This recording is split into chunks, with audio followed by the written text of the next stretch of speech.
प्रत्येक दिन की स्मृति है कि कौन कौन से वर्ण के वस्त्र ठाकुर जी पहनते थे, कौन से दिन कैसी पाग होती थी, कैसी पोशाक होती थी, कैसी माला होती थी, सब याद है। और ये याद करना नहीं पड़ता, ये कोई पढ़ाई थोड़ी है कि याद करना है बैठ के आपको। मंदिर दर्शन करने गए, बाहर रटते जा रहे हैं नीली पोशाक, नीली पोशाक, नीली पोशाक, नीली पोशाक। प्रेम जहां होता है वहां याद नहीं करना पड़ता, वो अपने आप छप जाता है चित्त में। ऐसी छपाई हो ठाकुर जी के दर्शन के चित्त में, उसके लिए सबसे पहले चरणों का दर्शन करो। क्यों? क्योंकि चरणों में इतने सारे ठाकुर जी के चिन्ह बने हुए हैं। वज्रांकुश ध्वज सरोरुहलांचनाड्यम, वज्र बना है, अंकुश बना है, ध्वज बना है, गदा बनी है। इन सब चिन्हों से क्या होता है, हमारे मन में जितने भी विकार होते हैं, जितने भी हमारे मन में और भावनाएं चल रही होती हैं, वो सब शांत हो जाती हैं। और चरणों के दर्शन से जब सब शांत हो जाते हैं तो रिक्त यानी कि स्वच्छंद स्पष्ट खाली हृदय में फिर ठाकुर जी छप जाते हैं, विराजमान हो जाते हैं। फिर भूल नहीं पाते आप उस स्वरूप को। इसलिए ठाकुर जी कहते हैं मंदिर में सबसे पहले मेरे चरणों का दर्शन करना चाहिए। और हम एक प्रैक्टिकल बताएं आपको, करो तो हम बताएं, बहुत लोगों ने हमको बताया कि इससे उनको लाभ मिला। जैसे भुसावल में जिस मंदिर भी आप जाते हो, नियमित रूप से 5 दिन जाइएगा और 5 दिन ठाकुर जी का मुख मत देखिएगा, केवल चरण देखिएगा। पहले दिन, दूसरे दिन, रोज जाना है, केवल चरण दे। आपका मन नहीं मानेगा बिना मुख देखे, लेकिन दृढ़ निश्चित होकर जाइएगा मुख देखना ही नहीं, मुझे चरण देखने। आप 5 दिन केवल चरणों का दर्शन कीजिए। 6वें दिन और या फिर 5वें दिन की रात्रि में ही स्वप्न में ठाकुर जी अपना मुख खुद दिखाने आएंगे आपको और कह देंगे, क्यों रे तू आवे मुंह देखे ना आए, मेरा मुख ना देखे, मैं ऐसा पाग पहन के बैठो रहूं, ऐसा श्रृंगार करूं। करके देख लीजिएगा। 5 दिन अपना हृदय और मन, भोजन आहार बहुत शुद्ध रखिएगा और नित्य केवल चरण देखिए ठाकुर जी के। ठाकुर जी के श्री चरण इतनी योग्यता रखते हैं कि ठाकुर जी के बिना मुख देखे आपको मुख का अनुभव हो जाएगा। कैसे हैं? मीराबाई कहती हैं, चरण कमल को नित प्रति देखूं। मीराबाई नित्य श्री अपने गिरधर गोपाल के चरण देखती रहती है। ठाकुर जी के चरण साधारण नहीं है। हमारे बिहारी जी में तो, वृंदावन में तो साल भर में एक ही बार होते हैं चरण दर्शन, अक्षय तृतीया को। पूरे साल ठाकुर जी के चरण नहीं दिखाते, साल में एक ही। क्यों? मूल्यवान वस्तु है, तभी तो एक ही बार दिखती है। चरण बड़े लाभकारी। जहां जहां ठाकुर जी के चरण दर्शन होते हैं वहां पे आप सौभाग्यशाली मानिए कि चरण दिख रहे हैं और नित्य उनको देखिए।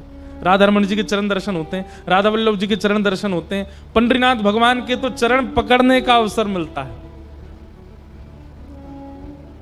हम अगर आपकी जगह महाराष्ट्र में रह रहे होते या जन्मे होते ना, हफ्ते 2 हफ्ते में एक चक्कर तो पंढरपुर का लगाते। साक्षात ठाकुर जी के चरण छूने को मिलते हैं वहां पे। ताली जितनों ने बजाई है ना, बना लो नियम, महीना में एक बार तो पंढरपुर जाया करो। आपके महाराष्ट्र का यदि वृंदावन कहीं है तो वो पंढरपुर है, श्री पंढरपुर धाम।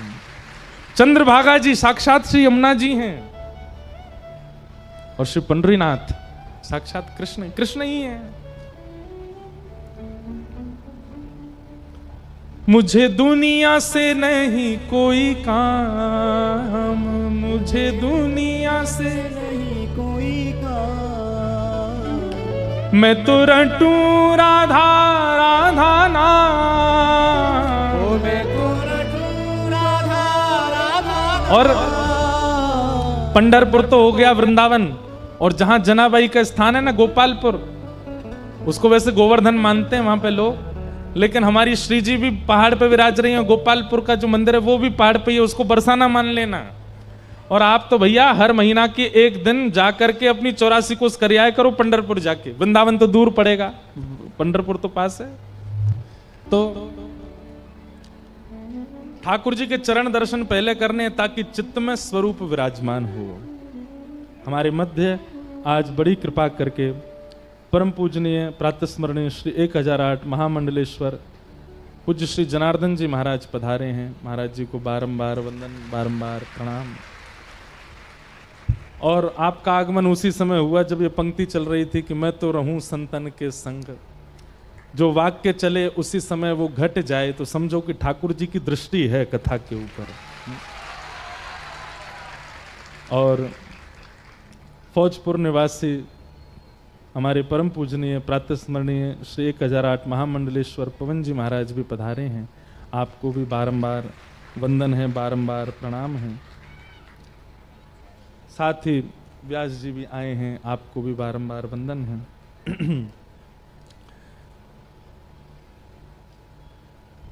ठाकुर जी के चरण दर्शन की महिमा भगवान कपिल बताते हैं देवूति माता को। इस प्रकार से देवूति माता के अनेक प्रश्नों का उत्तर ठाकुर जी देते हैं। तत्पश्चात सती चरित्र कहा गया और श्री ध्रुव जी महाराज का प्रसंग सुनाया। बाल अवस्था में श्री ध्रुव जी को अल्प 5 महीने के केवल भजन साधन से श्री ठाकुर जी का दर्शन हो गया। एक बात बहुत ध्यानपूर्वक सुनिए। कल ध्रुव चरित्र हम सुना रहे थे कथा में, प्रहलाद जी का चरित्र भी कल ही सुना दिया था, पर ध्रुव जी के प्रसंग की एक विशेष बात सुनिएगा, बहुत ध्यानपूर्वक सुनिए। ठाकुर जी के दर्शन में आवश्यक क्या होता है जिससे ठाकुर जी जल्दी रीझ जाएं? सब लोग इधर देखिए, बहुत ध्यान से सुनिए। प्रहलाद जी महाराज भागवत जी में कहते हैं, न दानम न तपोनिज्य न शौचम न व्रतानि च प्रीयते मलया भक्त्या हरिरन्यत विडंबनम। बहुत ध्यान से सुनिए। न दानम न तपः, यज्ञ कहते हैं यज्ञ को, न दानम न तपोनिज्य न शौच्यम, बहुत पवित्रता, न व्रतानि च, न व्रत से। इन सब से ठाकुर जी मिलेंगे ये कंफर्म नहीं है। आप 30 दिन के महीने में 25 दिन व्रत करते हो, 5 ही दिन भोजन करते हो, ठाकुर जी मिलेंगे? दिन में 4 बार स्नान करते हो, सुबह उठ के फिर स्नान, शाम दोपहर में फिर स्नान, शाम को फिर स्नान, रात्रि सोने से पहले फिर स्नान, इतनी पवित्रता का ध्यान रखते हो, ठाकुर जी मिलेंगे? नहीं मिलेंगे। आप बहुत दान करते हो, ठाकुर जी मिलेंगे? नहीं मिलेंगे। कंफर्मेशन नहीं है ये, तो बस ये कि आप कर लीजिए, आपको पुण्य भले ही मिल जाएगा, आप शुद्ध हो जाओगे, आपके पाप कट जाएंगे, पर ठाकुर जी की प्राप्ति इन सबसे प्रमाणित नहीं है। न दानम न तपोनिज्य न शौच्यम न व्रतानि च। तो प्रहलाद जी कहते हैं फिर कैसे मिलेंगे? बोले प्रीयते मलया भक्त्या हरिरन्यत विडंबनम। अब आप में से कई लोग कहेंगे अभी अभी तो आप दान की महिमा बता रहे थे, थोड़ी देर पहले पवित्रता की महिमा बता रहे थे, और अभी अचानक से आप स्विच हो गए, अपने आप ही कह रहे हो कि इनसे ठाकुर जी नहीं मिलेंगे। हमारी बात बहुत ध्यान से सुनना। आपने हमसे कहा महाराज जी हमारे घर आओ भोजन करने, हमने कहा ठीक है। आपने कहा सुनिए सुबह कुछ पाके मत आइएगा, थोड़ा थोड़ा जगह रख के आना, हम बहुत सारा सामान बनाएंगे। हमने कहा ठीक है। हम सुबह ना तो बाल भोग किया ना राज भोग किया, सीधे रात्रि में प्रसाद पाने, कथा के बाद वैसे ही भूख बहुत लगती है, आ गए घर। आपने इतनी बड़ी थाल रख दिया सामने, बोले ये महाराज जी तोरई की सब्जी है, घिया की सब्जी, पनीर की सब्जी, मटर की सब्जी, और ये उसकी सब्जी उसकी सब्जी, सब्जियां बना दी 8 प्रकार की। हम भी प्रतीक्षा कर रहे हैं और भी कुछ आ रहा होगा। अब मिष्ठान आया, ये गुलाब जामुन, रसगुल्ला, बर्फी, ये पेड़ा आदि आदि। उसके बाद नमकीन आई, ये रतलामी भुजिया, ये बीकानेरी भुजिया, ये वहाँ का पापड़, ये महाराष्ट्र का पापड़, ये वो पापड़। और सब पधराने के बाद आप हाथ जोड़ के बैठे, पाइए। हम कहे भले आदमी रोटी तो दीजिए। आप बोले सब बनाया, रोटी ही नहीं बनाई है, बस आपके लिए सब कुछ तैयार किया पर रोटी नहीं बनाई है हमने। बताइए, बहुत भूखा व्यक्ति हो उसको केवल आप सब्जियां प्रदान कर दो, या कोई भोजन पाने बैठा हो सब्जी से कह दो पेट भरो अपना, तृप्त नहीं हो पाएगा। खा तो लेगा लेकिन तृप्ति का अनुभव नहीं होगा। ठीक वैसे ही आप यज्ञ करते हैं, आप व्रत करते हैं, आप दान करते हैं, आप पवित्रता का ध्यान रखते हैं, सब कुछ करते हैं, पर ठाकुर जी की प्रिय लगने वाली प्रियते मलया भक्त्या निर्मल भक्ति नहीं करते हैं ठाकुर जी की, ठाकुर जी तृप्त नहीं होते। फिर ठाकुर जी कहते हैं इसने सब्जियां तो खूब पवा दी, मिठाइयां तो खूब पवा दी, रोटी नहीं पवा रहा है।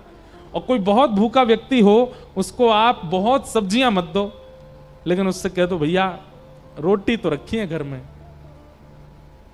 बहुत भूखा व्यक्ति पानी से रोटियां भी खा लेगा, रोटी से तृप्त हो जाएगा।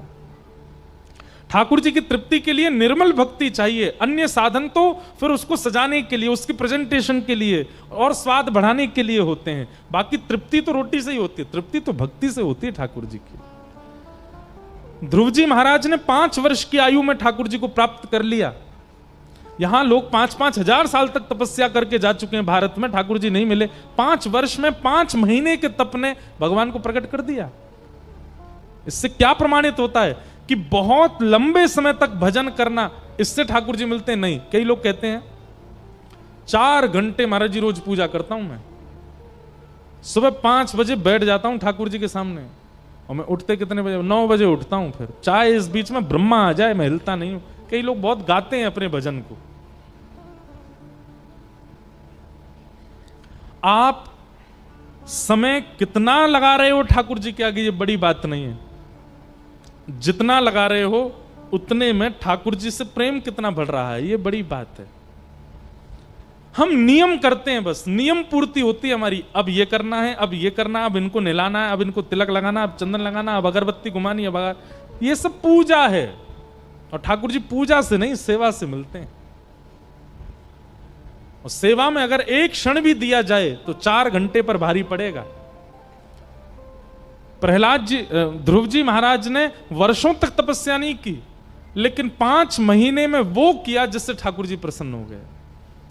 लिख लीजिएगा, ठाकुर जी को प्रसन्न करने के लिए सबसे ज्यादा भक्ति में आवश्यक क्या होता है? उत्कंठा। क्या होता है? उत्कंठा। कई लोग तो जानते ही नहीं होंगे उत्कंठा का मतलब क्या होता है। अब देखो, शुद्ध हिंदी में बोल रहे हैं तो आपको समझ नहीं आएगा, और अभी हम उर्दू का एक शब्द बोलेंगे सब समझ जाओगे। तड़प सब जान गए। हम कहते हैं कि हम हिंदू हैं। उत्कंठा, व्याकुलता, विचलनता। अब इनसे आप नहीं समझे, उर्दू के 2 शब्द बोलेंगे उससे समझ जाओगे। उत्कंठ, तड़प और जिद, इससे आप समझ गए। थोड़ा ये शब्द है ना, इन शब्दकोशों को भी सीखिए। भक्ति में कितना समय आप लगा रहे हो वो जरूरी नहीं, पर जितना समय लगा रहे हो उसमें कितने उत्कंठित हो वो आवश्यक है। उसमें कितने व्याकुल हो। जनाबाई की भक्ति हो चाहे मीराबाई की भक्ति हो, उनकी भक्ति में समय प्रधान नहीं था, उत्कंठा प्रधान थी। ठाकुर जी के प्रति जो चित्त में व्याकुलता है, उस व्याकुलता से ठाकुर जी आते थे। नामदेव जी की व्याकुलता से ठाकुर जी प्रकट होते थे। हमारी भक्ति में सब कुछ है, उत्कंठा छोड़ के। जिद नहीं है ठाकुर जी से, हट नहीं है ठाकुर जी से मिलने का। आपको पता है, आज जनाबाई को बहुत याद आ रही। जनाबाई पंढरपुर कैसे आई थी? आषाढ़ी एकादशी के दिन अपने माता पिता के साथ आई थी। एकादशी को इतनी भीड़ होती पंढरपुर में। जनाबाई पहले ही सोच के आई थी कि मैं एक बार पंढरपुर जाऊंगी ठाकुर जी के पास, तो सदा उन्हीं के पास रहूंगी। ऐसा कोई योग बने कि मैं कभी लौट करके ना आऊं वहां से। और अब कई कथाएं सुनी हमने। एक जगह तो ऐसा सुना माता पिता बाल्यकाल में चले गए थे, पर एक कथा हमने ऐसी सुनी। कैसी? कि जनाबाई अपने माता पिता के साथ गई और इतनी भीड़ थी कि अपने माता पिता से बिछुड़ गई। हाथ छूट गया पिताजी का, खो गई। अब माता पिता तो व्याकुल हैं, हमारी लाली कहाँ है, लाली कहाँ है। और जनाबाई जैसे ही माता पिता से बिछड़ी नाचने लगी, खुश हो गई, बोले अब अच्छा, अब यहीं रहूंगी मैं। और चंद्रभागा के तट पर जाकर के बैठ गई। इतनी प्रसन्न है, अब मेरा परिवार पंढरपुर ही है। माझ बहिण चंद्रभागा, माझ बहिण चंद्रभागा, करित से पाप भंग, करित से पाप भंग, माझे माहिर पंढरी, आहे भीवर चातेरे। वाह, देखो हमने बोल दी, मराठी बोली है। आज मोटी ताई नहीं बोला मोठी है ना, मोती है, मोठी ताई अब जो भी है ठीक है, अब बार बार मत बुलवाओ। बाप आए, बाप आए, माझे विठ्ठले रखुमाई, माझे विठ्ठले रखुमाई। मेरे माता पिता कौन है? आज के बाद मेरे माता पिता विठ्ठल और रुक्मणी है। मेरी बहन कौन है? ये चंद्रभागा मेरी बहन है। मेरा परिवार कौन है? ये पंढरपुर में आने वाले सारे वैष्णव मेरे परिवार है। जनाबाई ऐसे आई ठाकुर जी के पास और फिर 4 दिन तक रोती रही। क्यों? इतनी भीड़ की दर्शन ही नहीं हुए पंडरीनाथ जी के। तब रोती हुई जनाबाई को एक महात्मा, एक साधक अपने यहां ले गए, वही थे श्री नामदेव जी महाराज।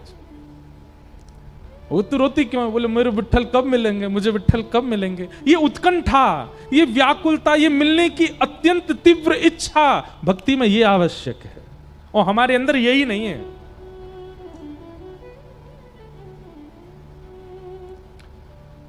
आप कथा सुनने आए हैं तो कहीं ना कहीं इसके पीछे आपकी इच्छा है कि भाई महाराज जी की हमने कथा सुनी है तो सुनने जाएंगे। चलो फ्री टाइम है, एग्जाम हो गए बच्चों के, सुनने जाएंगे। नव वर्ष चल रहा है, रामनवमी आ रही है, नवरात्रि है, पुण्य बढ़ेगा, कथा सुनने जाएंगे।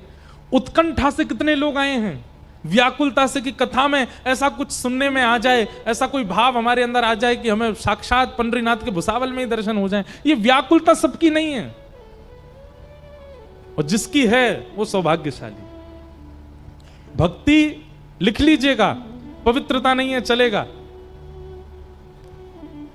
दान नहीं है चलेगा, व्रत नहीं है चलेगा। हम ज्यादा व्रत नहीं कर पाते, हम अपनी एकादशी व्रत करते, बस एकादशी व्रत करते हैं, रामनवमी व्रत करते हैं, जन्माष्टमी व्रत करते हैं। अब कई लोग मुझे बोले नवरात्रि, मैंने कि भाई देखो ये बना नहीं रहे, यही व्रत है हमारा। और ज्यादा भूखे रहनी, भूखे भजन ना होए गोपाला, व्रत ज्यादा नहीं हो सकता। हमारे लाल जी भी नहीं करते तो हम भी नहीं करते। लेकिन अच्छा एक बात बताऊं, मैं कथा में एक बात पर बहुत जोर देता हूं कि आदमी जीव का व्रत करता है कि इसको साबूदाना खिलाएंगे, इसको खिचड़ी खिलाएंगे, इसको अन्न नहीं खिलाएंगे। भाई सबसे बड़ा एक बात बता दें, आज सबसे बड़ा व्रत क्या है, इसका व्रत करके दिखा दो। अन्न छोड़ना बड़ी बात नहीं रह गई आज के डेट में। आपको पता अन्न व्रत की प्रथा क्यों शुरू हुई थी? क्योंकि प्राचीन काल में भोजन ही था, व्यक्ति के पास और कुछ नहीं था। वो मेहनत करता था भोजन पाने के लिए, इतना खाता था, सुबह भी खाता, दोपहर में भी खाता, मध्याह्न में भी खाता, बीच में और खाता, फिर रात में फिर खाता, सोने से पहले फिर खा लेता। इसलिए हमारे आचार्यों ने कहा भाई इतना भोजन करेगा व्यक्ति तो इसके कोई व्रत बनाओ। फिर व्रत बना दिए, एकादशी का व्रत, सोमवार का व्रत, मंगलवार का व्रत, ये व्रत, ताकि अन्न कम खाएगा तो कम से कम स्वस्थ रहेगा। इसलिए व्रत में अन्न त्याग बनाया। पर अब जमाना बदल गया है। कई बच्चे ऐसे हैं वो सो के ही 2 बजे उठे, ना तो उन्होंने नाश्ता किया, ना उन्होंने दोपहर का भोजन किया। व्रत तो आधा दिन का वैसे ही हो गया उनका। व्रत करना कोई बड़ी बात नहीं है आज के दिन। कोई बहुत इतराया मत कीजिए वो लोग जो 9 दिन का व्रत करते हैं। तो हम 9 दिन हो गए अन्न नहीं खा रहे, मैं मानूं तब आपको फोन छोड़ के दिखाओ 9 दिन के लिए। महाराज एक बात बता दें आपको, आगामी सावन के महीने में 16 सोमवार आपने अगर फोन नहीं छुआ, इंटरनेट नहीं चलाया, 16वें सोमवार के दिन शिवलिंग में से महादेव प्रकट हो जाएंगे। मैं प्रसन्न हो गया, वरदान मांग ले। क्या चाहिए तुझे, मांग बेटा। व्रत उसका किया जाता है जिस वस्तु के आप बहुत आदी हो चुके हो। मैं तो अपने श्रोताओं से कहता हूं कि हर एकादशी पर अपनी नई इंद्रिय का व्रत किया करो। कभी कभी जीव का व्रत, कभी कानों का व्रत। कान का व्रत कैसे? इन कानों से आज संसार की बात ही नहीं सुनेंगे, केवल भगवत चर्चा सुनेंगे, हो गया कान का व्रत। नेत्रों का व्रत, आज इन नेत्रों से कुछ और देखेंगे ही नहीं, केवल श्याम सुंदर से संबंधी वस्तु देखेंगे, नेत्रों का व्रत। हाथों का व्रत, क्या इन हाथों से आज केवल सेवा करेंगे, अपने घर के मंदिर की सेवा, अपने नगर के मंदिर की सेवा, संतों की सेवा, रसिकों की सेवा, साधुओं की सेवा। पैरों का व्रत, आज क्या करेंगे? बोले सूर्योदय से सूर्यास्त तक केवल ठाकुर जी की प्रदक्षिणा करेंगे, नृत्य करेंगे, कीर्तन करेंगे। ऐसे व्रत कीजिए। एकादशी पर अन्न में पाप का निवास होता है, वो तो स्वाभाविक बात है कि उस दिन अन्न नहीं खाना चाहिए। पर व्रत तो बहुत सारी चीज हैं, इनको त्याग करके दिखाओ तो आपके व्रत से ठाकुर जी प्रसन्न हो जाएं। तो भक्ति में क्या होनी चाहिए? उत्कंठा। भक्ति में क्या होनी चाहिए? व्याकुलता। भक्ति में क्या होनी चाहिए? तीव्रता, मिलने की, आपको समझ आए तो भाषा में कहूं जिद। तब ठाकुर जी मिलते हैं। ध्रुव जी की भक्ति में वही जिद है। एक महीना फल खा करके किया, दूसरे महीना पत्र खा करके किया, तीसरे महीना श्वास हवा पी के किया, चौथे महीना श्वास ही रोक दी अपनी, पांचवें महीना ठाकुर जी प्रकट हो गए सामने। क्यों? जिद है, ये तड़पन है, ये उत्कंठा है, व्याकुलता है, इसलिए ठाकुर जी आ गए। ठाकुर जी ने आकर के वरदान दिया, सबने कल सुनी थी कथा में। इस प्रकार ध्रुव जी महाराज के वंश को हम प्रणाम करते हैं। समय भाग रहा है, कई लोग तो बेचारे यहाँ 3 बजे से आके बैठ जाते हैं, हमको बड़ी दया आती है, इसलिए हम जल्दी जल्दी प्रसंग कह दें। आज ठाकुर जी का जन्मोत्सव होना है। आगे श्री पृथु महाराज का चरित्र सुनाया। पृथु के कारण ही धरती को पृथ्वी कहा जाता है। भगवान के अवतार थे श्री पृथु महाराज। इन्होंने अनेक यज्ञ किए और भगवान से 1000 सहस्त्र कान मांगे ताकि दर्शन, आपकी कथा सुन सकें। पुरंजनोपाख्यान आदि सुनाए गए। श्री भरत जी महाराज जड़ भरत बने और रहुगण के कई भावों का इन्होंने निराकरण किया। आदि आदि ये सब कथा सुनाई गई। भूगोल खगोल का वर्णन, नरकों का वर्णन किया गया। बहुत ध्यानपूर्वक सुनिएगा। नरक जाने वाले के 6 लक्षण हैं। सब लोग डरते हैं नरक जाने से, पर ये 7 लक्षण जिसमें दिखाई देते हो, 6-7 लक्षण हैं, समझो वो नरक जाएगा। कौन कौन से? अत्यंत कोप कटुका च वाणी, दरिद्रतां च स्वजनेषु वैरम, नीच प्रसंग कुलहीन सेवा, चिन्हानि देहे नरकम गताना। ये 6 चिन्ह जिनमें दिखाई दे रहे हो, समझ जाना कि वो नरक निश्चित जाएंगे। सबसे पहला, अत्यंत कोप, भयंकर गुस्सा। सब लोग इधर देखो। सबसे पहला, अत्यंत कोप। किसी व्यक्ति को यदि भयंकर गुस्सा आता है तो निश्चित है कि वो नरक जाएगा। कटुकाच वाणी, किसी की वाणी इतनी कड़वी है कि वो जब बोलता है तो सामने वाले का हृदय इतना दुखी हो जाता है कि नेत्रों से आंसू आ जाते हैं। ऐसा व्यक्ति नरक जाएगा। अत्यंत कोप कटुकाच वाणी, दरिद्रताम च, जो व्यक्ति कभी संतुष्ट नहीं रहता, कभी भी संतुष्ट नहीं है, उससे कभी भी पूछ लो, भोजन बनाने वाला पूछ ले, भोजन अच्छा बना, उसमें भी कमी निकाल देगा। वस्त्र बनाने वाला बोले भैया आपको कुर्ता बढ़िया आ गया, उसमें भी कमी निकाल देगा। बाल काटने वाला पूछे बाल बढ़िया कटे, उसमें भी कमी निकाल देगा। मतलब वो हमेशा असंतुष्ट ही रहता है। ऐसा व्यक्ति भी नरकगामी होता है, सोच लीजिए। क्योंकि अभी ये तो हमने बहुत सामान्य सी बातें बताई हैं मंच से, भोजन में कमी निकालना हो। कई लोग तो लोगों में ही इतनी कमियां निकालते हैं, भले ही अनंत गुणवान व्यक्ति उनके सामने आ जाए, उसमें भी दोष देख लेते हैं। दरिद्रताम च, जो असंतुष्ट रहता है, कभी संतोष नहीं करता। अत्यंत कोप कटुकाच वाणी, दरिद्रताम च, और 4थी वस्तु स्वजनेषु वैरम, अपनों से बैर करता है। जो उसके शुभ चिंतक हैं, जो उसको अच्छा बताते हैं, भाई देखो तुम ऐसा गलत मत खाया करो, गलत लोगों के पास मत जाया करो, गलत गलत काम मत किया करो, ऐसे लोगों को अपना शत्रु मान लेता है और उनका त्याग कर देता है। स्वजनेषु वैरम। और 5वां बताया नीच प्रसंग। बहुत ध्यान से सुनिएगा। स्वयं मांस नहीं खाता, स्वयं मदिरा नहीं पीता, लेकिन जिनके साथ बैठता है, जिनके साथ घूमता है, जिनके साथ खेलता है, वो सब काम करते हैं। खुद कभी पाप की चीजें नहीं करता, बहुत शुद्ध रहता है, लेकिन जिनके साथ 24 घंटा उसका उठना बैठना, वो सारे गलत काम करते हैं। वो तो जाएंगे नरक में, आपको और लेके जाएंगे। आप नरक जाकर के यमराज जी से पूछोगे मैंने तो कोई पाप किया नहीं, आपने मुझको क्यों बुलाया? यमराज जी कहेंगे क्योंकि तुम संग रह करके उसको सुधारे नहीं, इसलिए तुमको बुलाया।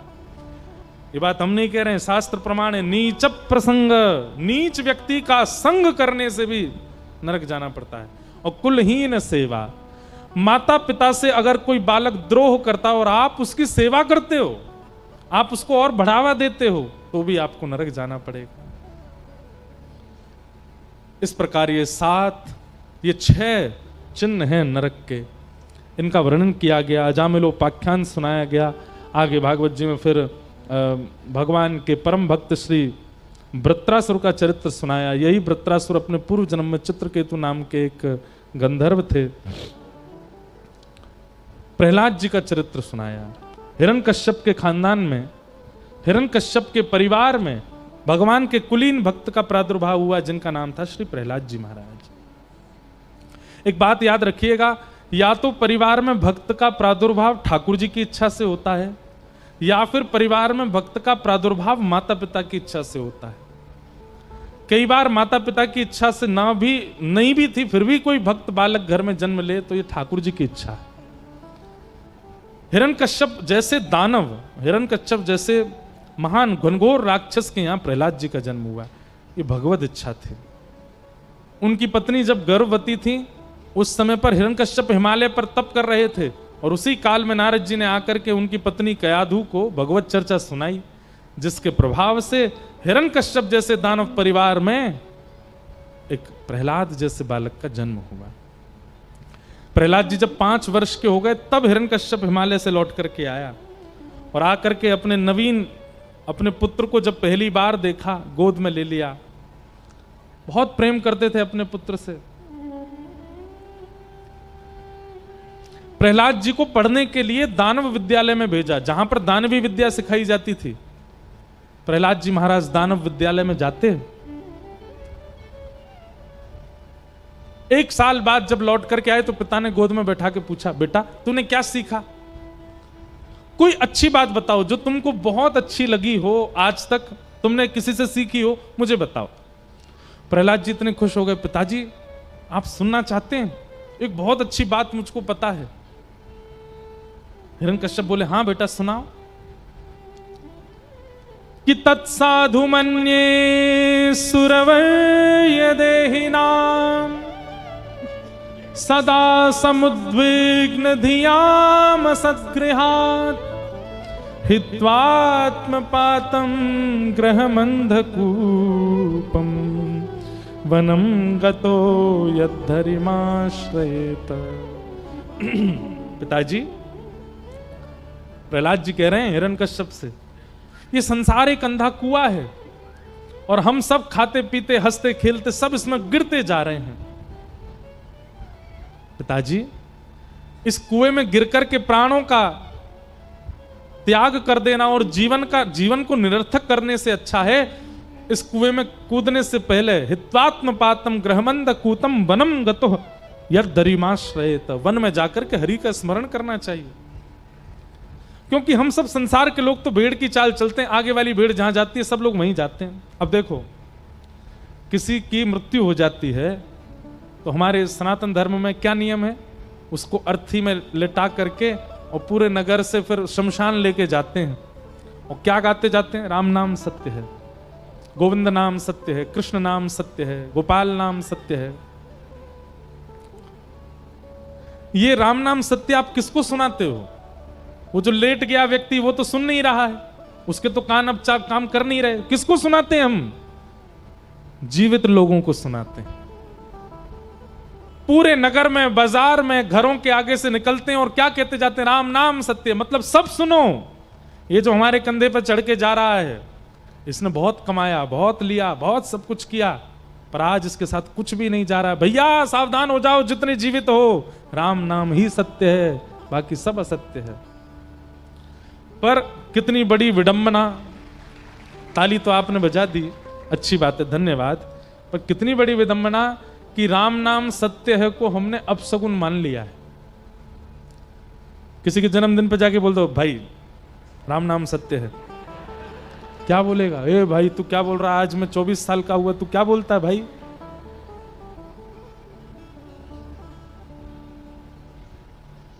किसी को उपहार में लोग फ्रेम बना करके देते हैं, उसमें कुछ ना कुछ लिख करके देते हैं। कई लोगों के नए घर में प्रवेश होते हैं तो स्लोगन्स वाले अच्छे अच्छे वो पोर्ट्रेट देते हैं, तो अपने घर में लगावे, बढ़िया एम्ब्रॉयडरी लिखवा करके ले जाओ, राम नाम सत्य है। किसी के गृह प्रवेश में ही दे दो, ले भाई। महाराज सामने वाला व्यक्ति इतना घबरा जाएगा, मेरा गृह प्रवेश हुआ, तू क्या बोल रहा है? हमने संसार के सबसे बड़े सत्य को असत्य मान लिया, अब शगुन मान लिया। इससे बड़ा दुर्भाग्य क्या है हमारा? आप लोग हंसे क्यों? किसी के बर्थडे पर जाके राम नाम सत्य बोलने पर आप हंसे क्यों? क्योंकि आप भी ये मानते हो कि राम नाम सत्य हमसे भी कोई ना बोले। दुर्भाग्य है हमारा। राम नाम ही सत्य है, आगे सब असत्य है। सांचो एक राधा रमण झूठो सब संसार। प्रहलाद जी वही बात बता रहे हैं अपने पिताजी को, पिताजी मृत्यु के बाद में भगवान नाम सत्य बोलने का कोई अभिप्राय नहीं है, जीवित अवस्था में बोलना चाहिए। हित्वात्म पातम ग्रहमंद कूपम वनम गतः यद्धरिमाश्रयेत। वन में जाकर के भजन करना चाहिए। हिरण्यकश्यप को क्रोध आया, उठा करके अपने पुत्र को दूर पटक दिया।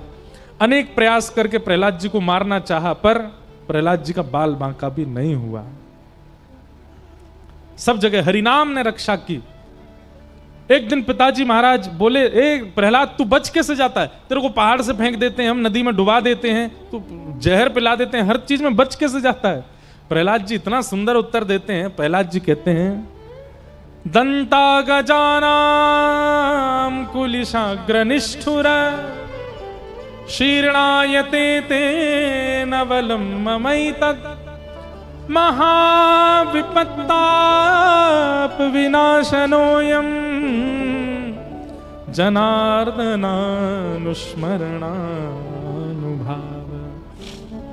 प्रहलाद जी कहते हैं, भैया इतनी बड़े बड़े प्रयासों से भी मेरी मृत्यु नहीं हुई। क्यों? क्योंकि मेरे इष्ट का नाम मेरी जीभ पर रहता है। सोचो, जिनका नाम मेरी रक्षा कर रहा है वो स्वयं प्रकट हो गए तो क्या होगा? जिनके नाम में इतनी सामर्थ्य है कि मैं सारी परिस्थितियों से सुरक्षित बच करके आ गया, कभी अगर वो प्रत्यक्ष मेरे सामने प्रकट हो गए या तुम लोगों के सामने आ गए, तो जिनका नाम इतना प्रभावशाली, वो प्रत्यक्ष कितने प्रभावशाली होंगे, विचार करो। और एक दिन वो घड़ी आई, हिरण्यकश्यप बोला, आज तेरे हरि कोई प्रत्यक्ष प्रकट करता हूं, बता कहां रहता है वो?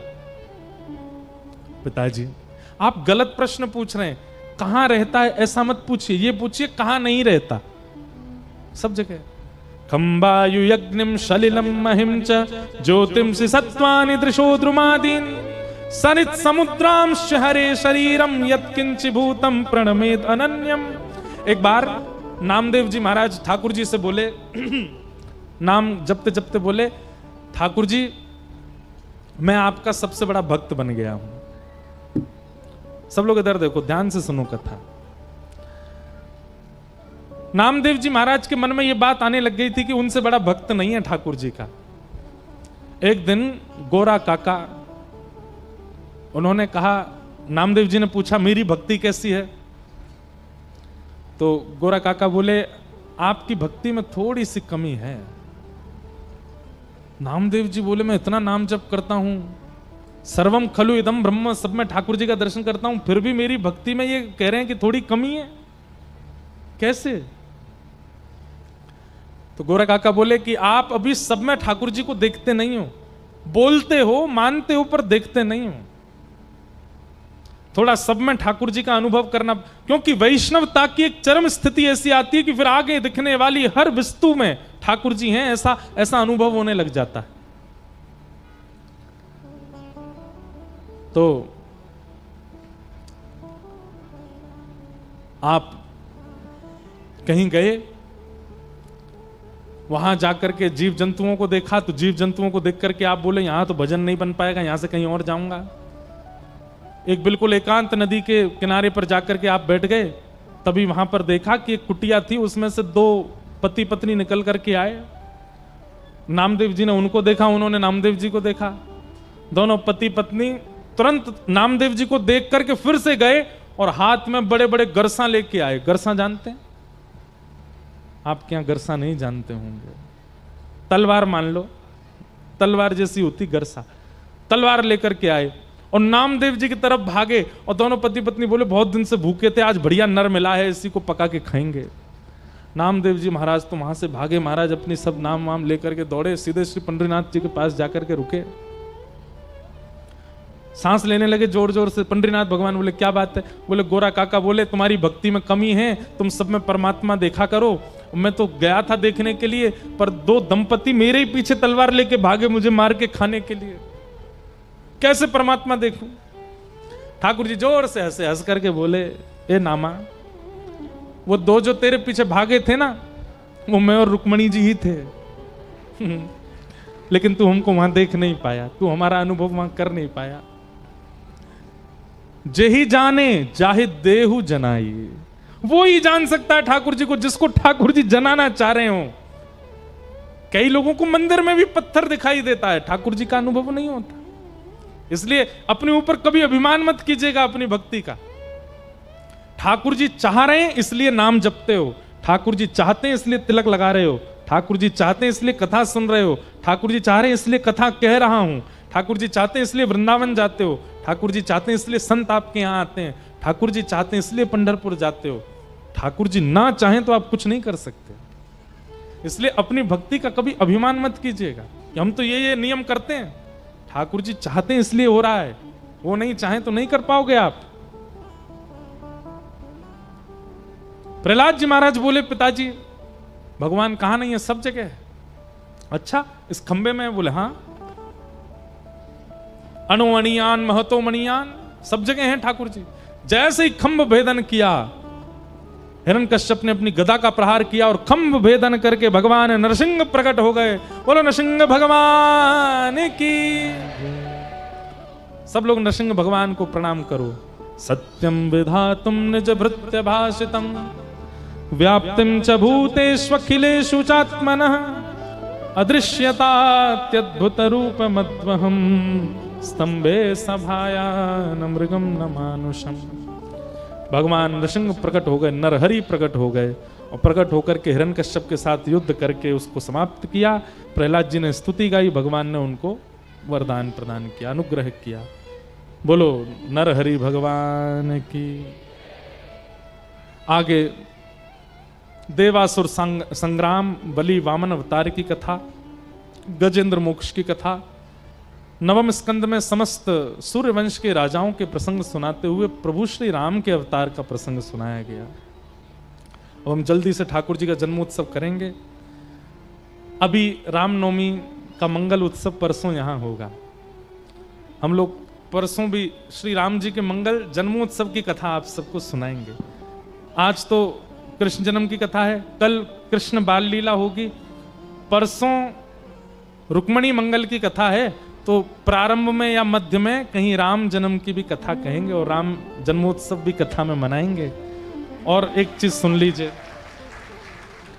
हमारी अभी किसी से बात तो हुई नहीं है लेकिन हम अपने मन से ही बता रहे हैं, विश्राम दिवस की कथा बहुत जल्दी होगी, क्योंकि 10 बजे के बाद गर्मी होनी बहुत प्रारंभ हो जाती है, इसलिए कथा सुबह 8 बजे से प्रारंभ होगी। अब आप सब लोग सवेरे सवेरे उठ के जल्दी, और सुनिए उस दिन हम 8 बजे ही आ जाएंगे क्योंकि 12 बजे हमको प्रस्थान करना है, इसलिए आप सब लोग यहाँ 8 बजे आ जाइए। 11 साढ़े 11 बजे तक कथा, और फिर जब तक ठाकुर जी का मन कराएगा करेंगे कथा, और कह करके फिर विश्राम दिवस को जल्दी कथा करके निकल जाएंगे। आप सब लोग समय का ध्यान रखना। प्रभु श्री राम के प्रादुर्भाव का प्रसंग हम लोग परसों सुनेंगे। एक श्लोक में राम जी को प्रणाम कर लेते हैं, सब लोग हाथ जोड़ के प्रणाम करो। गुरुवर थे त्यक्त राज्यो व्यचरदनुवनम पद्म पद्भ्याम प्रियाया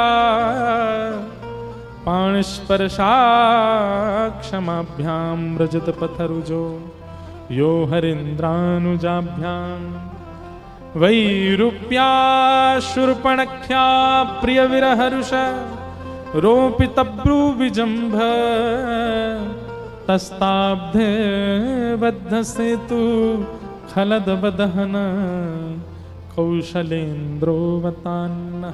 राजा रामचंद्र भगवान की। ये एक श्लोकीय राम कथा है भागवत जी में। एक श्लोक में पूरी राम कथा, और फिर इसके बाद 2 अध्याय में राम कथा है पूरी। ऐसे राम जी को हम, और परसों जो हम रामलीला सुनाएंगे ना थोड़ी सी, वो भागवत जी में जो रामलीला है वो सुनाएंगे। आपने मानस जी की तो सुनी होंगी, वाल्मीकि रामायण सुनी होंगी, पर भागवत जी की राम कथा सुख रामायण, परसों उसके बारे में कुछ कहेंगे। चंद्रवंश के राजाओं की कथा सुनाते हुए कृष्ण लीला 2 श्लोकों में सुना करके परीक्षित को सुखदेव जी शांत हो गए। अब यहां से 10वां स्कंद प्रारंभ होता है और श्री सुखदेव जी महाराज के चरणों में परीक्षित कहते हैं, कथितो वंश विस्तारो भवता सोम सूर्ययो राज्ञाम चो भयवंशानां चरितम परमाद्भुतम। बहुत ध्यानपूर्वक सुनिएगा। अब कृष्ण लीला में हम प्रवेश कर रहे हैं। 4 दिन से कथा चल रही है, आज चौथा दिन है, पर हमारी आपकी तरह कथा नहीं होती थी। 5 साढ़े 5 प्रारंभ हुई, 8 साढ़े 8 पूरी हो गई। सुखदेव जी मंच पर पहले दिन बैठे हैं और 4 दिन तक 24 घंटे कथा चल रही है। परीक्षित सामने एक आसन में बैठकर के पूरी कथा सुन रहे हैं। आज चौथे दिन की कथा जैसे ही प्रारंभ हुई तो कृष्ण लीला 2 श्लोकों में सुना दी। मथुरा में जन्म हुआ, जन्म लेती गोकुल गए, गोकुल से ठाकुर जी वृंदावन गए, वृंदावन से मथुरा के कंस को मार दिया, रण छोड़ के द्वारिका गए, 16,108 ब्याह किए, महाभारत का युद्ध हस्तना कुरुक्षेत्र में करा करके ठाकुर जी ने पांडवों को विजय दिलवा दी, वापस आकर के कुछ लीला करके भगवान अपने स्वधाम को चले गए। बस ऐसे पूरी कथा सुना दी और सामने एक आसन पर बैठे परीक्षित। परीक्षित बोले, सुखदेव जी, हे गुरुवर, हो गई कृष्ण कथा? बोले यही है कृष्ण कथा, इससे ज्यादा कुछ है नहीं कृष्ण कथा में। मथुरा में ये किया, वृंदावन में ये किया, गोकुल में ये किया, द्वारिका में ये किया, ठाकुर जी बस ये सब लीला ही है, हो गए चले गए। तब परीक्षित जी कहते हैं, भगवान आप मुझे कितने भी राजाओं की कथा सूक्ष्मता से सुना दीजिए, मैं सब राजी हूं, पर जिन्होंने मेरी मां के गर्भ में प्रवेश करके मेरे प्राण रक्षा की, उनकी कथा आप ऐसे मत सुनाओ, विस्तार से सुनाओ। सुखदेव जी बोले, 4 दिन हो गए, तुमने आसन भी नहीं बदला अपना, कुछ खा लो, कुछ पी लो, थोड़ा बाहर घूम लो, थोड़ा आराम कर लो, फिर सुना दूंगा। आहा, ये भाव जब चित्त में आता है तब कृष्ण लीला प्रारंभ होती है। आज मुझसे कई लोग बोले, महाराज जी, हमारे भुसावल के लोग कह रहे हैं, महाराज जी से कह दो ब्रज भाषा में कथा सुना दें, ब्रज की भाषा में कहें। ब्रज भाषा में कथा अच्छी तो लगती है, पर ब्रज की भाषा के लिए ब्रज में प्रवेश भी तो आवश्यक है, और ब्रज में प्रवेश के लिए परीक्षित जैसी स्थिति चाहिए। परीक्षित क्या कहते हैं, मुझे भूख नहीं लगती, मुझे प्यास नहीं लगती, मुझे निद्रा नहीं आ रही है, मुझे कहीं नहीं जाना है, मेरे मन बुद्धि जीव नेत्र कान अब सब कुछ कृष्ण को सुनना चाहते हैं। मुझे भूख भोजन की नहीं है, कृष्ण लीला की है, मुझे प्यास पानी की नहीं, कृष्ण चरित्र की है, मुझे शयन नहीं करना है, अब तो बस नेत्र बंद करके खोना है कृष्ण लीला में। ऐसी स्थिति जब तन की हो जाती है तब ब्रज में प्रवेश मिलता है, तब ब्रज की भाषा आती है।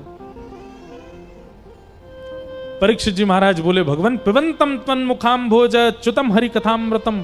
आप ये हरि की कथा जो सुना रहे हैं ये अमृत के समान लग रही है, पर कृपा करके कृष्ण लीला 2 श्लोकों में मत सुनाइए, विस्तार से मुझको सुनाइए। मैं सुनना चाहता हूं कि ठाकुर जी ने कैसे लीलाएं की हैं। मुझे भूख प्यास नहीं है, आप तो बस सुनाते रहिए। इसे कहते हैं तत्परता, इसे कहते हैं व्याकुलता, उत्कंठा, और आपकी भाषा में तड़प। ये तड़प भी जब ब्रज लीला सुनने की होती है ना, तब ब्रज में प्रवेश मिलता है। सुखदेव जी बोले, अब मैं तुमको कृष्ण लीला सुनाऊंगा, क्योंकि तुम उसके अधिकारी बन चुके। और सुनाया। भगवान ने आकाशवाणी करके देवी देवताओं को आज्ञा कर दी थी कि हम वसुदेव के घर जन्म लेंगे। यहां सूरसेन मंडल के राजा, उनके बेटा वसुदेव जी, उनका विवाह देवक राजा की बेटी देवकी के साथ में हुआ। और देवकी के ताऊ जी का बेटा है कौन? कंस, उग्रसेन का बेटा। कंस सब लोगों की नजरों में अपनी छवि अच्छी बनाने के लिए अपनी बहन का कन्यादान करता है और विदा करने के लिए साथ लेकर के जा रहा, स्वयं रथ चला करके जा रहा है। तभी आकाशवाणी हो गई, अरे कंस, जिस बहन को तुम विदा करने जा रहे हो उसी का अष्टम गर्भ तुम्हारा काल होगा। तुरंत तलवार निकाल करके अपनी बहन के सिर को धड़ से अलग करने लगा। वसुदेव जी ने चरण पकड़े, इनको मत मारो, इनका बालक तुम्हारा काल है, ये तुम्हारी काल नहीं है। हम वचन देते हैं जितने बालक होंगे हम सब तुमको दे देंगे, पर इनको मत मारो, तुम्हारी बहन है। बहन को कोई मारता, बहन को और बेटी को कोई मारता है? हमारे शास्त्र आज्ञा करते हैं बंधुओं, चाहे कितना भी बड़ा अपराध किया हो, मातृशक्ति को मृत्यु दंड देने का अधिकार नहीं है। आज का न्याय, आज का लॉ क्या बन गया वो जाने, उसका भी सम्मान है, पर शास्त्र आज्ञा ये करते हैं कि माताओं को नहीं मारना चाहिए, चाहे कितना ही बड़ा दंड हो।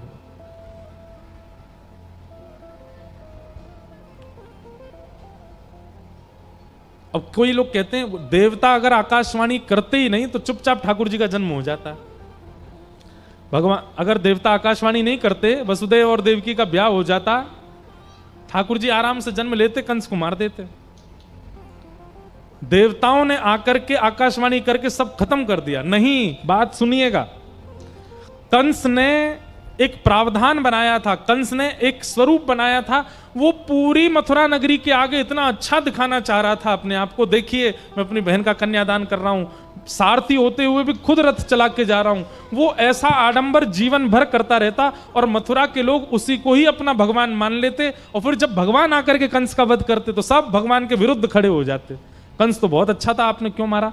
तो कंस की सच्चाई सबके सामने प्रकट हो, इसके लिए देवताओं ने आकाशवाणी की कि अरे कंस, जिस बहन को तू विदा कर रहा है इसी का अष्टम गर्भ तेरा काल होगा। कंस भूल गया कि मुझे तो अच्छा दिखना है सबको, तुरंत तलवार निकाल के मारने लगा। मथुरा के लोग सब घबरा गए। कितना भी बड़ा हो भाई, ऐसा पाप तो कोई नहीं करता कि अपनी बहन को मार रहा है। और उसके बाद अपने काल से बचने के लिए उसका पाप रूप आगे आता ही गया, आता ही गया। तो मथुरा के लोगों ने, जब भगवान ने कंस को मारा तो मथुरा के लोग कंस के पक्ष में नहीं थे, ठाकुर जी के पक्ष में थे, क्योंकि कंस की सच्चाई सबके सामने पहले ही आ गई थी कि वो अच्छा नहीं है। इसलिए देवताओं ने आकाशवाणी की। 6 बालकों को कंस ने मार दिया, 7वें बालक के रूप में बलराम जी आए।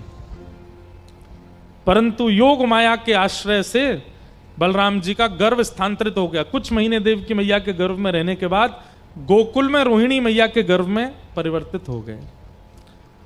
और कंस को खबर मिली कि 7वां बालक गर्भ में ही खत्म हो गया। कंस बोला अच्छा, नहीं तो मुझे मारना पड़ता, अब तैयारी करो, 8वां आने वाला है। सैनिकों को तैनात कर दिया, सिक्योरिटी टाइट कर दी, अब मेरा शत्रु जन्म लेने वाला।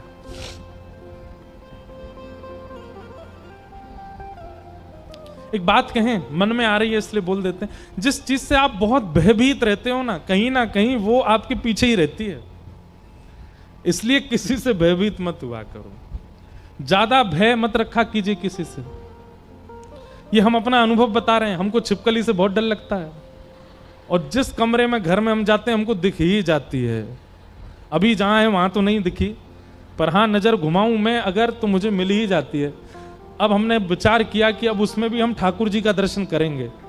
मन ताली बजाने वाली बात तो नहीं है, पर मन में ऐसा भाव रखेंगे भाई ये चतुर्भुज भगवान ही हैं, 4 भुजा वाले, कम से कम उसके प्रति भी भय खत्म हो। क्योंकि जिससे आप बहुत भयभीत होते हैं, ये संसार का नियम है, जिससे आप बहुत डरोगे वो आपका पीछे ही नहीं छोड़ता, वो आपके आसपास दिखता ही रहेगा आपको, चाहे वो कोई हो। इसलिए डरिए मत, भय निकाल दीजिए चित्त से। और श्रीमद् भागवत भय विनाश करती हैं, हमारा भी कर रही हैं धीरे धीरे। कई बार ऐसा होता है, ये बगल में स्पीकर है ना, इस पे आ गई थी एक बार, अब पूरी कथा में ऐसे ही सुनाता गया, लेकिन सत्य बता रहे हैं हमको उस दिन भय नहीं लगा। मंच से उतरते ही मैं भागा, तब लगा। मंच पे भय नहीं लगता, भागवत जी के आश्रय में ज्यादा डर नहीं लगता। भयभीत नहीं होना, सब में ठाकुर जी को देखो। कंस इतना भयभीत था ठाकुर जी से कि इसलिए ठाकुर जी ने उसको और ज्यादा ही भयभीत करके रखा। अगर भयभीत नहीं होता, ठाकुर जी के आगे पहले सरेंडर हो गया होता तो बहुत अच्छा होता, कंस को भगवान मित्र बना लेते अपना। लेकिन उसके भय ने ही उसकी मृत्यु का कारण बन गया। भादों का महीना, अष्टमी तिथि, मंदम मंदम जलधरा, और रात्रि का समय। बादल में आकाश में घनघोर बादल छाए हैं, मंदम मंदम जलधारा गिर रही है, बीच बीच में कभी चंद्रमा का दर्शन हो जाता, अष्टमी के चंद्रमा। मंदिराचल पर्वत पर चंदन की सुगंधी को लपेट करके स्वयं में पवन बह रही है, धीमी धीमी सौंधी सौंधी हवा चल रही है, सबको सुगंधी आ रही है, सबको इतना सुख मिल रहा है कि गहरी निद्रा में सब सो रहे हैं। और उसी समय कंस के कारागृह में देव की मैया के गर्भ से एक दिव्य तेज प्रकट हुआ और दिव्य तेज के साथ शंख चक्र गदा पद्मधारी श्री बाल कृष्ण प्रभु प्रकट हो गए। बोल बाल कृष्ण लाल की। हाँ, आप लोग धीरे जय बोलना, कहीं कंस उठ ना जाए। हैं? बोल बाल कृष्ण लाल की। हाथ जोड़ करके सब लोग प्रणाम करो। तमद्भुतम बालकमंबुजक्षणं चतुर्भुजं शंख गदार्युधायुधं श्रीवत्सलक्ष्मं गलसौभकौस्तुभं पीतांबरं सांद्रपयोदसौभगम्।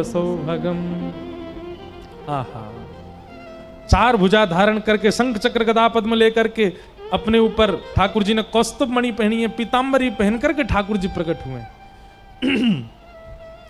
ठाकुर जी विशाल बन के नहीं आए छोटे से बालक के रूप में ही है, नन्हे से बालक बन के आए, पर नन्हे से बालक के रूप में ही चतुर्भुज हैं, पीतांबरी पहनी है, गले में कौस्तुभ मणि पहन रखी है ठाकुर जी ने। ऐसा स्वरूप ठाकुर जी का प्रकट हुआ। देव की मैया ने चरणों में प्रणाम किया। ठाकुर जी बोले, मैया कोई मां जन्म देते ही बालक को प्रणाम करती, आप प्रणाम क्यों कर रही हो? देव की मैया व्यंग में बोली, अब आप बालक बन के आते तो गोद में लूंगी ना, पिताजी बन के आए हो, चार भुजा पहन के और वस्त्र पहन के कौस्तुभ मणि पहन के और शंख चक्र गदा पद्म लेकर के कोई बालक जन्म लेता है कभी? आप अनुभव ही नहीं होने दे रहे हो मुझको कि बालक हुआ है, तो मैं आपको प्रणाम ही करूंगी ना। ठाकुर जी बोले, मैया रुक जाओ, अभी हम बालक बन जाते। ठाकुर जी ने वस्त्र उतार दिए, दो भुजा अंतर ध्यान कर दी, सारे आयुध अंतर ध्यान कर दिए और नन्हे से बालक की भांति जैसे ही बने, देव की मैया ने तुरंत ठाकुर जी को गोद में उठा करके अपने पयोधर का पान कराया। पयोधर पान करने के बाद ठाकुर जी थोड़ा बोलने लगे। देव की मैया बोली, बालक कोई बोलता है जन्म लेके? मैया जरूरी बात है इसलिए थोड़ा सुन लो, फिर उसके बाद हम मौन ही हो जाएंगे। कहो। मां देखो, हम कृष्ण रूप धारण करके आए हैं, कंस वध तो हम करेंगे, पर हमें प्रेम का स्थापन करना है इस पृथ्वी पर। कलयुग में धर्म से रक्षा नहीं हो पाएगी, कलयुग में नियमों से रक्षा नहीं हो पाएगी, कलयुग में मर्यादाओं से रक्षा नहीं हो पाएगी, ज्ञान से रक्षा नहीं हो पाएगी। कलयुग में रक्षा प्रेम से होगी और उस प्रेम की स्थापना करने के लिए हमको थोड़ी लीला करनी पड़ेगी और उस लीला को संपादित करने के लिए हमको कुछ दिनों के लिए आपसे दूर जाना पड़ेगा। आपसे और पिताजी से हमारी प्रार्थना है कि आप अभी थोड़ी देर हमारा दर्शन करके और हमको अभी यहां से लेकर के गोकुल जाइए। गोकुल में यशोदा मैया ने एक लाली को जन्म दिया है, वहां हमको सुला करके और लाली ला करके आप कंस को दे देना। वो लाली नहीं है, साक्षात वैष्णो देवी, अष्टभुजी देवी भद्रकाली है। वो कंस की बुद्धि ठिकाने लगाने कोई जन्मी है। मुझे आप वहां छोड़ आइए, लाली ला के यहां दे देना और फिर 11 वर्ष 56 दिन ब्रज में लीला करके प्रेम की स्थापना करके फिर मैं आऊंगा और फिर आकर के कंस को मारूंगा। देव की मैया पहले तो भावुक हो गई कि आप जन्म लेते ही जा रहे हो, लेकिन थोड़ी देर बाद वसुदेव जी बोले, ठाकुर जी ये सरल कैसे होगा? हाथों में हथकड़ियां, पैरों में बेड़ियां, इतने सारे दरबान सोए हैं, हम लोग इतने गहरे पिंजरे में बंद हैं, कैसे लेके जाएंगे आपको? अब इस बात का आध्यात्मिक अर्थ इतना सुंदर है। ठाकुर जी क्या उत्तर दे रहे हैं? बोले, इसी कारण से भक्त मेरी सन्निधि ग्रहण नहीं कर पाता। क्यों? क्योंकि वो बंधन गिनाने लग जाता है कि मेरा ये बंधन है, ये बंधन है, ये बंधन है, मैं आपकी शरण में कैसे आऊं? मुझे काम का प्रेशर है, परिवार का प्रेशर है, माता जी नहीं आने दे रही, पत्नी नहीं आने दे रही, बच्चों को छोड़ के नहीं आ सकते, हम कैसे आए? ठाकुर जी कहते हैं, मुझे बंधन मत गिनाइए, बंधन सहित मेरे पास आइए, बंधन खोलने की जिम्मेवारी मेरी है, आप आइए समीप।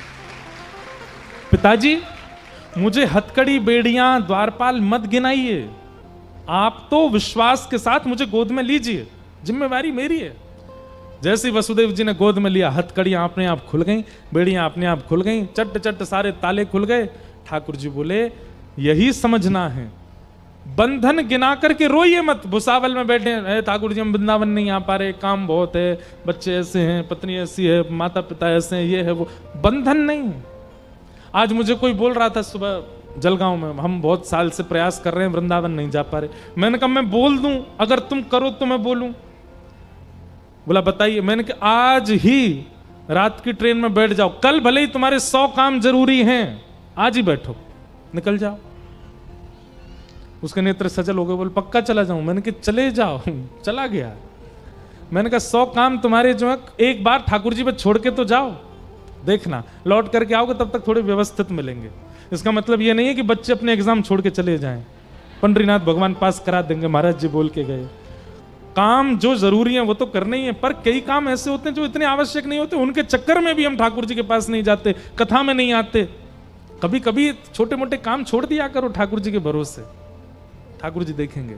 जाओ, बंधन मत गिनाओ, आप तो केवल जाओ। ठाकुर जी को लेकर के श्री वसुदेव जी महाराज गोकुल जा रहे हैं। मंदम मंदम जलधार गिर रही है, यमुना जी के बीच से जैसे ही प्रवेश किया, श्री यमुना जी ने एक उफान भर के ठाकुर जी के चरण स्पर्श कर लिए। देखो कल यमुना जी का जन्मोत्सव था, आज पतिदेव का जन्मोत्सव है।